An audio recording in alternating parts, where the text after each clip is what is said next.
তো একটা জিনিস সত্যি খুব অবাক লাগে যে কিছু জনের কাছ থেকে আমি জানতেও চেয়েছি, এটা তো তাদের ফিডব্যাকের উপর বেস করেও আমি বলছি, যে আমি জিজ্ঞেস করেছি যে দেখো এত তো ওয়েস্ট বেঙ্গলে কনসালটেন্সি আছে, জব দেওয়ার নাম করে তারা এত টাকা ফ্রড করে বা কোনো কিছু, তো তোমরা এই যে মেদিনীপুর, তমলুক, আজকে তমলুক থেকে পর্যন্ত দুজন এসেছিল, ভাবতে পারছো, জবের জন্য।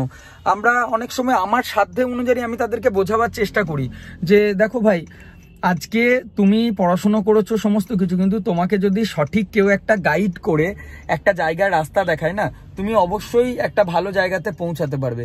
কিন্তু ওই রাস্তাটা কতজন আর দেখাচ্ছে, তো সেই জায়গাটা থেকে খুব ভালো লাগলো। এবং তারা বলে যে না স্যার, আমরা অনেক জায়গায় অনেক কনসালটেন্সি ঘুরেছি বা অনেক কনসালটেন্সি দেখেছি, ইভেন এমনও হয়েছে বহুজনা যে তাদের টাকা চলে গিয়েছে কনসালটেন্সিতে জব দেবো বলে। বাট আপনার প্রতি একটা স্যার বিলিভ আছে, আমি বিগত 2-3 বছর ধরে আপনার ভিডিও দেখি, তো এতদিন বর্ধমান বলে যেতে পারিনি, আজকে মগরাতে সত্যি অফিসটা খুলে ভালো করেছেন। তারকেশ্বর, শ্রীরামপুর সব দিক থেকে স্টুডেন্টরা আসে।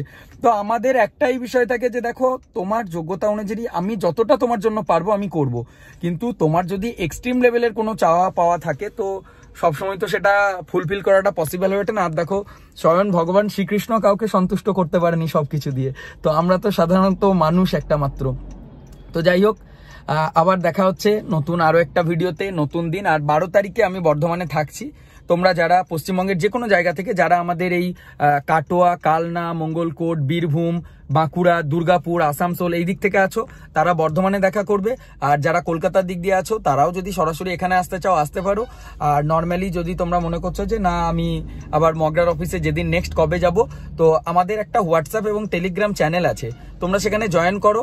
আমি কবে কোন অফিসে থাকবো সেটা আমি আপডেট দিয়ে জানিয়ে দিই। তো দেখো 8টা বেজে গিয়েছে, ঠিক আছে, এরপর আর দেরি করা যাবে না, আমাকেও ফিরতে হবে অনেকটা, প্রায় এখান থেকে 2 আওয়ার্স লেগে যাবে আমাকে ড্রাইভ করে, তারপর ফিরবো।